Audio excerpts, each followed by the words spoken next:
Hello, everyone. My name is Megan Rose Dickey, and today we're going to be hearing from Anne Mira Ko on how true product market fit is a minimum viable company.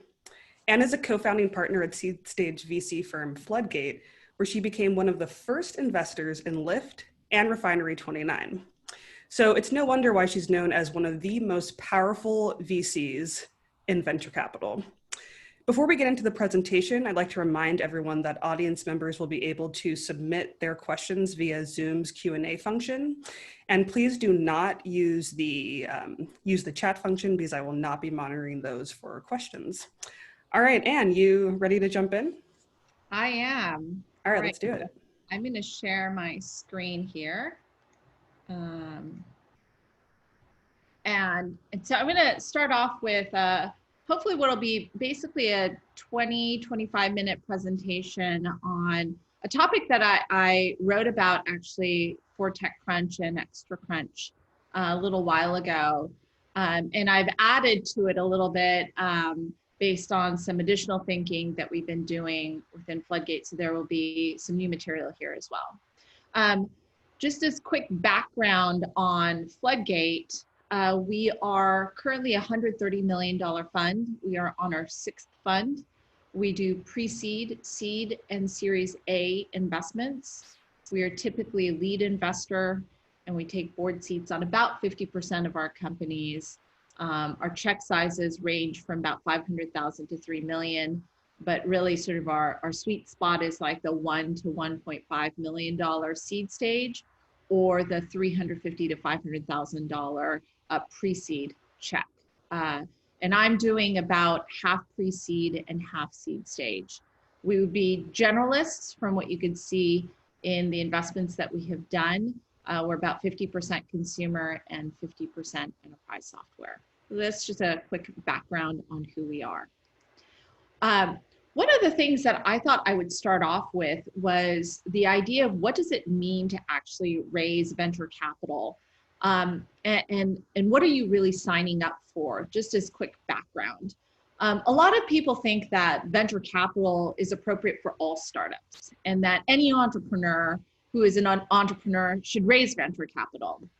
And even as a VC, I would say venture capital is not synonymous with funding all startups. And in fact, it is only for very specific startups that venture capital is appropriate.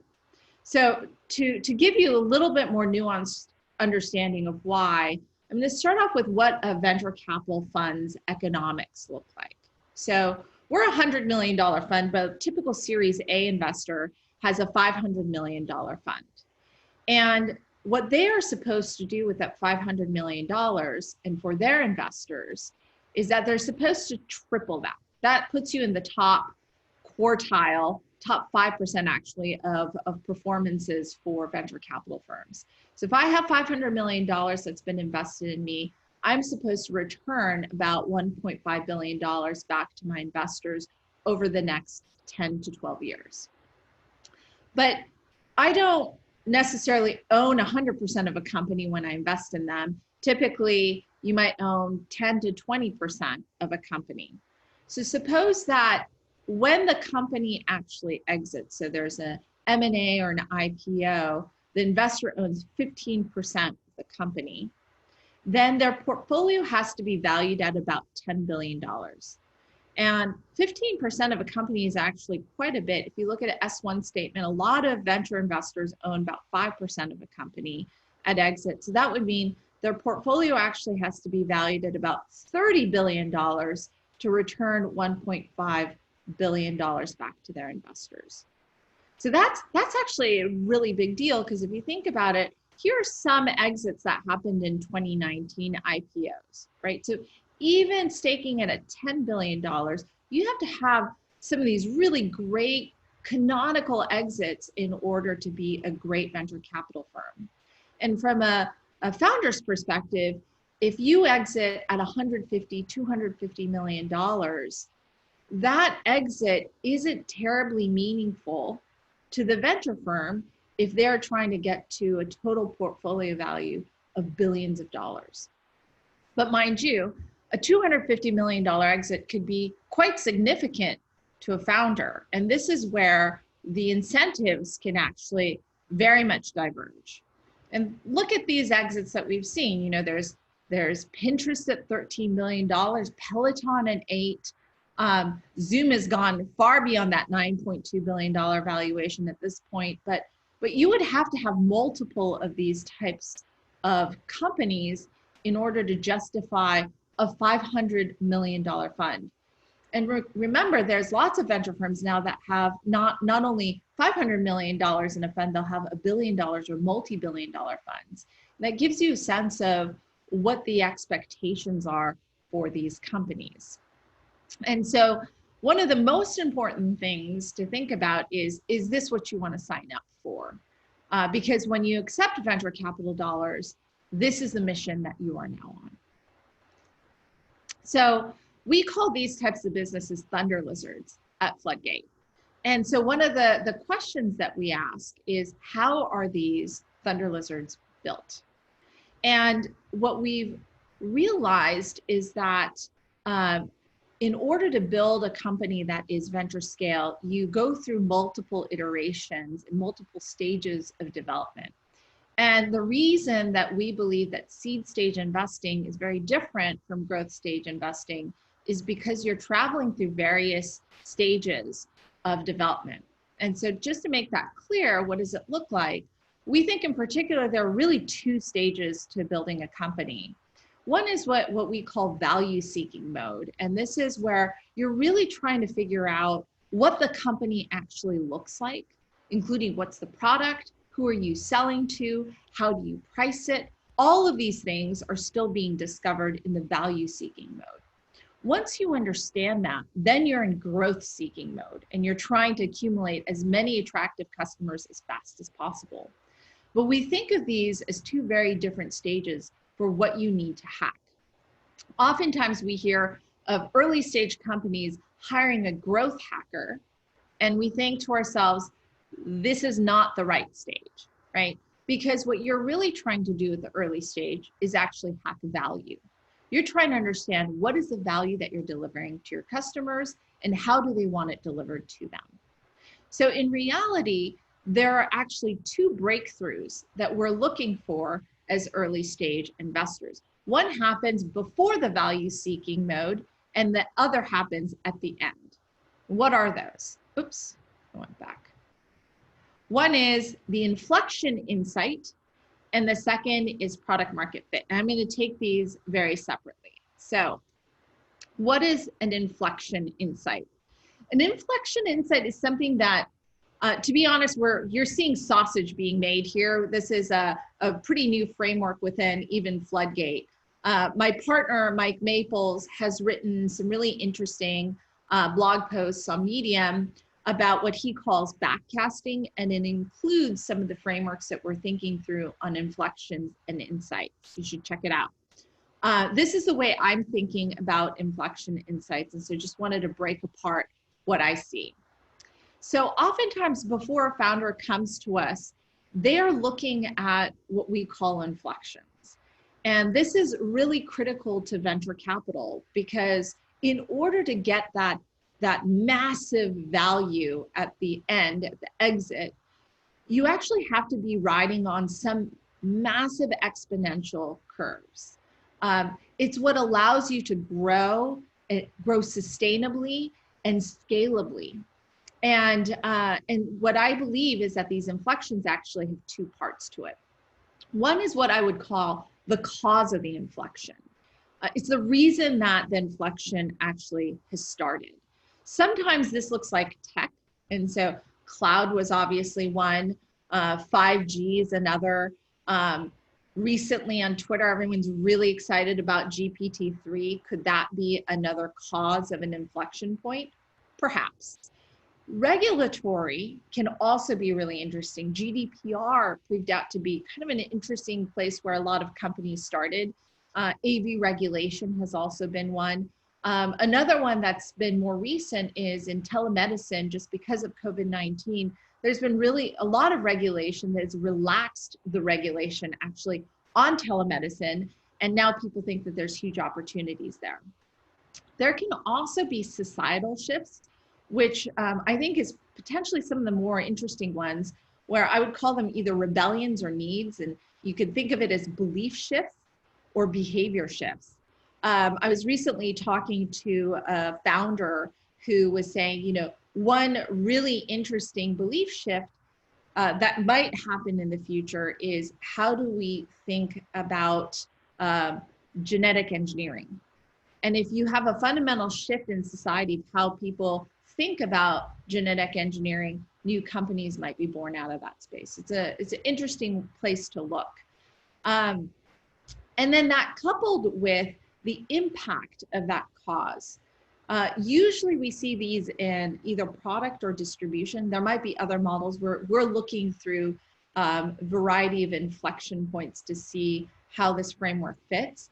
But oftentimes the product, especially if it's because of tech or regulatory shifts, you will see the product suddenly becomes massively cheaper or faster, or even more interesting, you have something that was impossible that now is possible.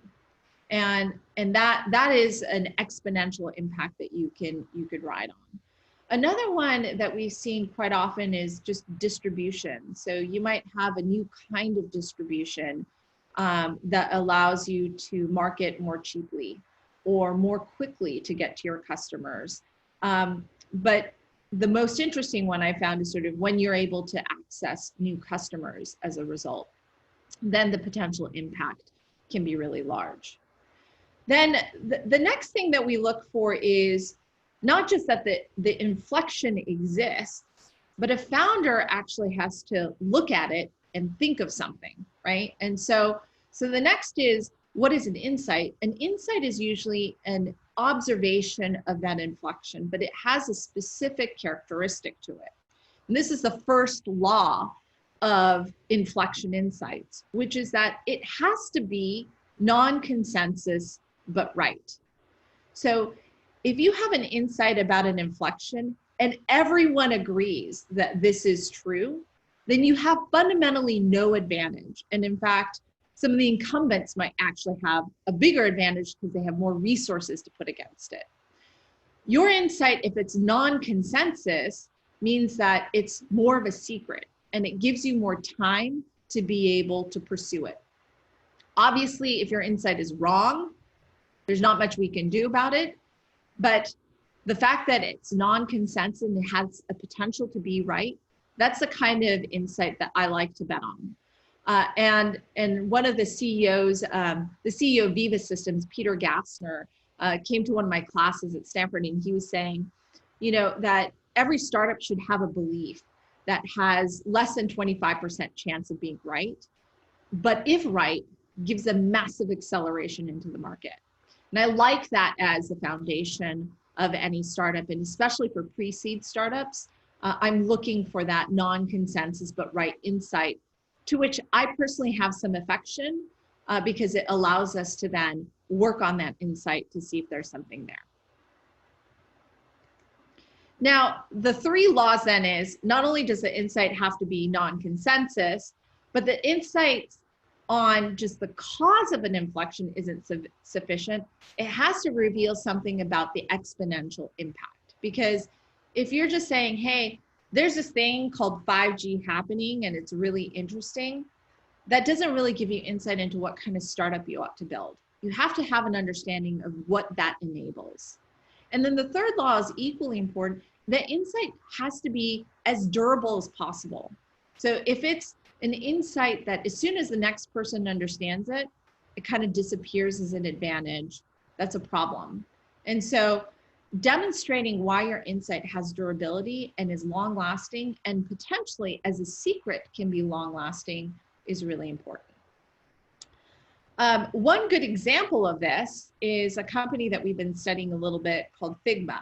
And a few reasons why I think Figma is interesting. Some of these inflections really became more obvious later on, I think. But a couple of places that they started was really interesting. One was they leveraged WebGL to bring design inside the browser. And this was a really interesting insight because a lot of other players believed that having it in the cloud was enough. And their ability to bring things onto the browser actually made it a very unique experience. There's also this sort of societal element where everyone was living in collaboration. So Google Docs had really revealed what collaboration could be. And they were getting used to this idea that they could actually collaborate in the web, on a browser, in real time. And so that rising adoption created a shift in the mindset of what people believed was necessary.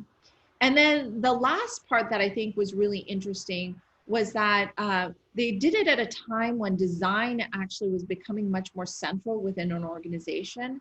And by targeting design, you could actually expand within the organization to marketing and to engineering and to product and to lots of other parts of the organization. And so they sat on this inflection that was actually quite exponential in nature. It was really interesting to see. Still to be seen how successful it will be, but there's lots of evidence that Figma has a lot of staying power. And I think it's a good example of riding on multiple types of inflection points.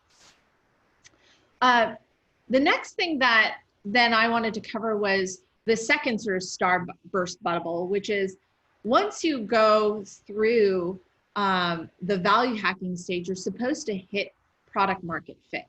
So you have this great insight that's about an inflection point. You probably have a hypothesis as to what the product might look like. Now what? And one of the interesting things that I observed was that when you think about product market fit, there are a lot of really important people in the market who say that product market fit's very, very important. And the other piece that was frustrating to me was that whenever we meet with founders, there wasn't a really nice framework to discuss what product market fit looks like and how to get there. And oftentimes what I was observing was that this was sort of the feeling that most people had. They would launch their startup and then they knew they had to get to product market fit by Series A. And the path through it was a series of experiments, but really that experiment was supposed to help you bump into product market fit kind of randomly. And that miracle would then create product market fit. In reality, we believe that actually product market fit is a concept kind of badly named that allows you to really experiment in a more scientific way if you have the right framework. And so this is what we call minimum viable company. Product market fit is too focused on two things: the product, which is a bag of features, and then market, which is usually defined as your customer.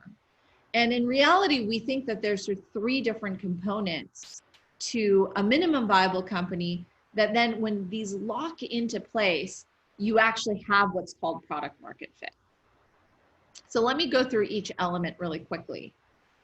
Product value is much more than just a set of features. It is a promise that the product is delivering to a customer. So oftentimes what we call a value proposition. It is delivered and seen by having stickiness and incredible moments of delight, balanced out by the price that the customer has to pay, which is usually user effort to make this product useful to them. The reason why this is important is that the product has a job that the customer is hiring them to do. And for a lot of companies, we see the founders are fixated on the features and what the product is versus what the job is that they are doing. And we like the Clayton Christensen model of job to be done to think about what product value ought to look like.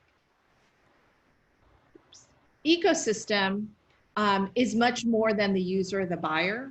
One of the things that we saw when some of our companies didn't do as well was that there were other parts of the ecosystem that we had largely ignored. It could be a supply chain, it could be a distributor, it could be a regulatory agency, but in reality, it could even be a naysayer within the customer company.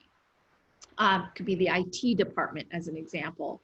within the customer.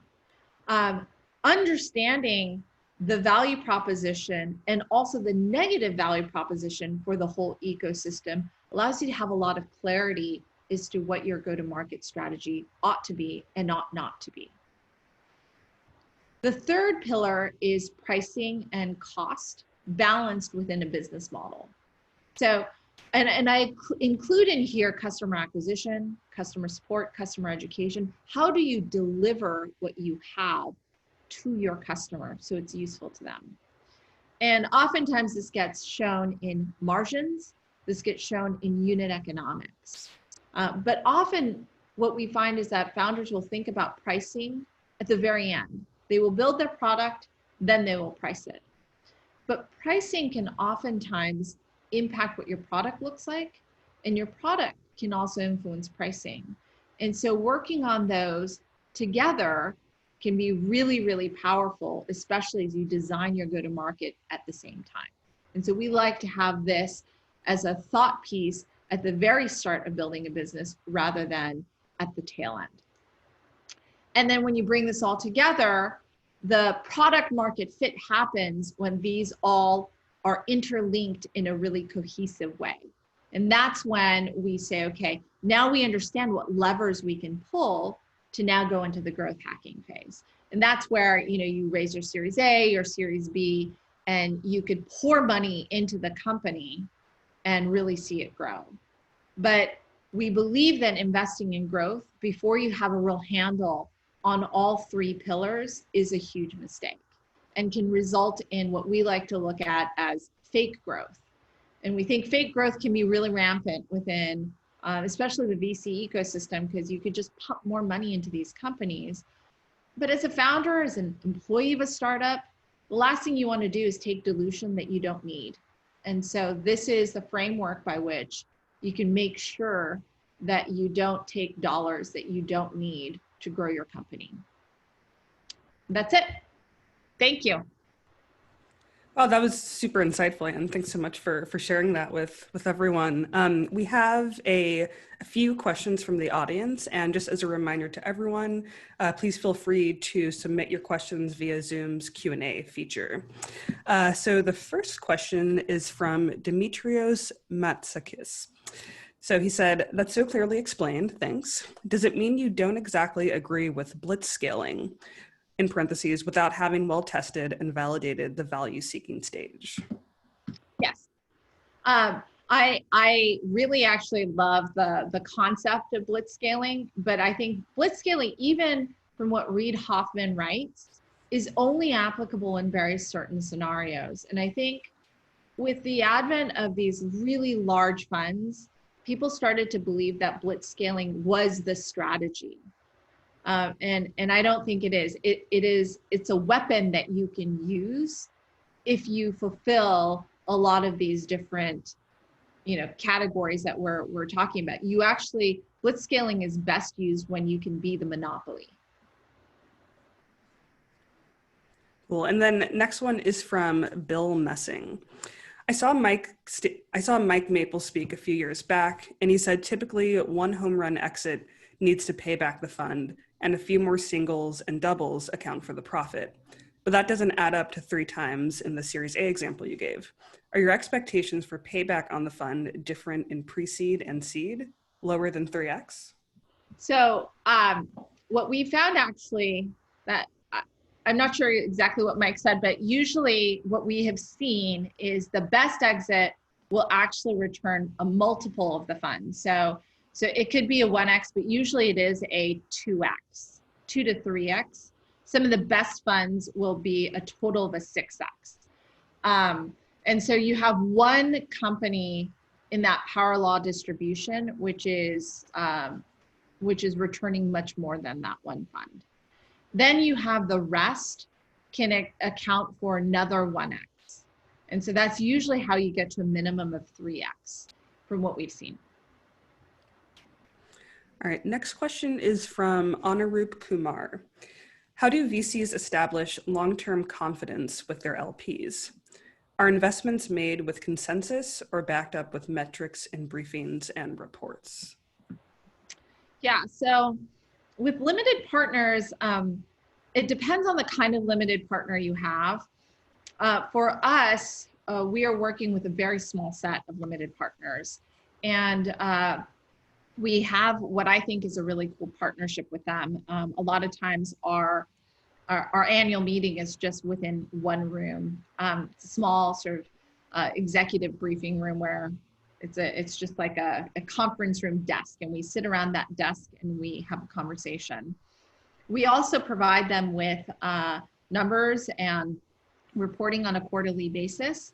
But the investments that we're making, we are entrusted to make those decisions. And that's part of the reason that people invest in us. It is not to just get access to the companies, but to trust that we can actually choose the businesses effectively that we will invest into. Next audience question is, what type of startups would you focus for investment at Floodgate? Good question. So we are generalists, and so we invest in many different types of businesses. We are not just a SaaS investor. We are not just investing into sort of, space businesses. The type of businesses that I think are best suited for Floodgate are high margin, so usually in software, with that kind of. This is the reason that I covered insights about inflections, is founders who have that insight about an inflection and understand sort of the non-consensus basis for it. That's really what we're looking for. At the pre-seed stage, where you're still really working through your insights, there's a few things that I'm looking for, which is a little bit different from the seed stage. At the pre-seed, I'm looking for team members. Usually it's at least two, because I'll describe what I'm looking for and you'll see that they can be slightly different people. One is a builder. They need to be able to build almost anything, and they must like to build very, very hard things. Our best founders are ones where they're constantly building sort of on a 4 to 6 week cycle. They could scrap things and then build something totally new within 6 weeks, or they have a lot of really interesting new features built out within 6 weeks. And so that iteration cycle of being able to build hard things fast is something that we need to see at the pre-seed stage. The second is someone that I call sort of the high velocity learner, and they are able to traverse this idea maze around the topic that they are exploring faster than anyone I can find. And the reason why that's important is, again, if you throw out an idea, you need to be able to go on to the next one, but it should be grounded in some kind of truth. And so they're obsessed with this idea of the inflection insights. And so some of the best founders we've seen, they're always, 10, 100 steps ahead of anything that I could possibly imagine. So I think this is really, really critical. Those two are like almost full-time jobs. And so that's why I can't imagine they're all in one person. And then the third is we're looking for an insight about an inflection point where we have affection for the insight or that inflection point. And so those are the three ingredients that I look for in a pre-seed company. A seed company is going to be slightly different, because at the seed stage, you're going to actually have a little bit more work that's done around hypotheses for this product value, business model, and ecosystem. And what I'm looking for there is a direction in which you're running that I agree with. And so if it's sort of product value or ecosystem or business model, I need to have a sense of what those three elements are, with the understanding that we're still discovering, and then figure out whether or not that basis and that direction is something that I believe in. Nice. The next question is from Yash. For a healthcare SaaS startup, what are the key/typical forms of product market validation? I'm sorry, could you repeat that? Yeah, for a healthcare SaaS startup, what are the key/typical forms of product market validation? So we haven't done a ton in healthcare SaaS. So it really actually ends up depending on space. And so it can look like Veeva Systems as an example, which is a very different business. I think they raised $7 million and eventually IPO just on that investment alone. And they're a SaaS business, but they're only selling to a handful of customers and selling very large contracts. On the other hand, you'll find these days a lot of sort of ML mixed with patient monitoring type solutions where they are selling directly to hospitals and potentially to end customers. And so depending on like who your customer is, the metrics can actually look slightly different. And so I don't think there's sort of a one size fits all for healthcare SaaS. You want to look at who the customer is and then understand sort of what are the best in class companies in that space. So the next question is from Anastasia Krasnova. So startups raising seed are not expected to have the product market fit yet, correct? That's correct. So my belief is that, again, product market fit is something very specific. It is around this business model, product value and ecosystem. And what I would expect to see if you're raising seed is that you have hypotheses around all of these areas. And you might even have run some pretty significant tests in them. The idea is not to actually have significant traction and to be investing into that traction.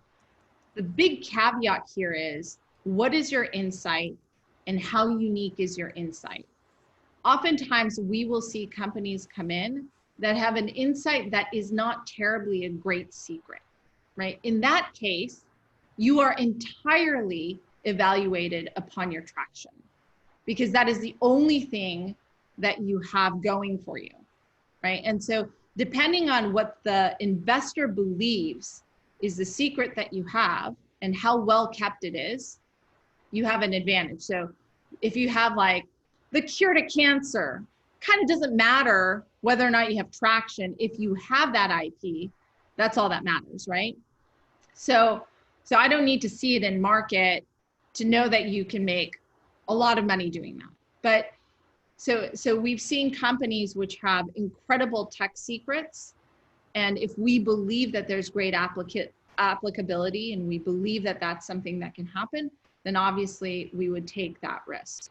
But on the other hand, I've seen a lot of businesses these days that as an example, they are building on top of Zoom and they're going to enable some sort of consumer experience on video chat. You have to tell me why that is something that most people wouldn't agree with in order for traction not to be an important piece of making that seed investment. Next is from Samir Gupta. How would you think about viability of the idea when there is no shift, either tech, regulatory, behavioral happening? Well, again, so if you don't have an inflection point that is happening and then I guess the other thing is you don't have a really great non-consensus but right insight, then the only thing you have is how well do you have traction proving out that your product is something that people love. And perhaps that will help you stay ahead of the curve. But for a seed investor, those are really hard investments to make unless there's that proven traction. Most of the time, like those investments are easier for a Series A investor because they can kind of wait and see what happens. Mm-hmm. The next one's from Kara Borenstein. Some inflection points, like the rise of collaboration software, are quite long-lived and not brief moments in time. How do you think about these kinds of long-lived inflections? Yeah, so when we see a long-lived inflection point, one of the things that we expect our founders to talk about is why now? Why is now the right moment to build on top of that inflection point? because some of these inflection points have this sort of really long lift curve, and then there's the point at which the curve trajectory really changes. And if you have a story as to why we're at that point, we're really interested in understanding that. It's harder, again, if it's a long lift inflection point where it's unclear where the actual kick up will happen. I would say AV is a really great example of that. Like, people have been debating whether or not this is going to happen in 2 years or 12 or 22 years, right? And that's been really hard. Another example is like drones was really, really tricky because, again, from even a regulatory standpoint, it was hard to know what was going to happen around the corner. And so these inflection points can be very, very tricky. And so the way to think about it is, why do you think now is the right moment to build on top of that inflection point and not next year or 5 years from now or even 5 years before? Nice. And so we only have time for a couple more questions, but hopefully we can get as many as we can in as possible. So from Michael Gallagher, all other things being equal, would you favor a high-tech consensus insight over a lower or medium tech non-consensus insight? I probably would favor the high-tech consensus insight, but I would wait for traction to invest. The reason why is margins are so important in order to be able to grow and scale a business. And it just gives you so many more degrees of freedom when you have high margins. When you have low margins, you really have to like own the market in order for it to be a valuable business. And so I believe that high tech allows you to get to that margin structure. And so that's the main reason that I continue to invest into software. Thanks. All right, and probably the last question here from James McWalter. For inflection insights, what sort of due diligence would a VC need to validate those insights in order to make an investment? Oh, it really actually depends on the sector. So sometimes if it's a very technical insight, then either if it's in an expertise area, like for me, if it's in security or in math modeling or ML, like I can look at that technology, but then in certain areas, we might actually go to experts, or another one of our partners, Arjun, is really great at those as well. But a lot of it actually at the pre-seed stage is a gut call, right? Because it hasn't necessarily fully happened yet, and it is non-consensus.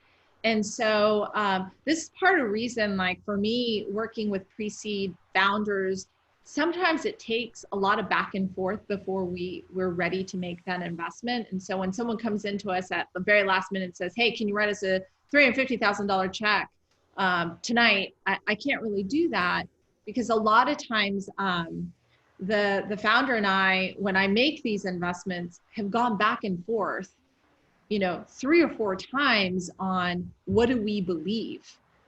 Because the hardest part to diligence is, do I have affection for the core insight that you have?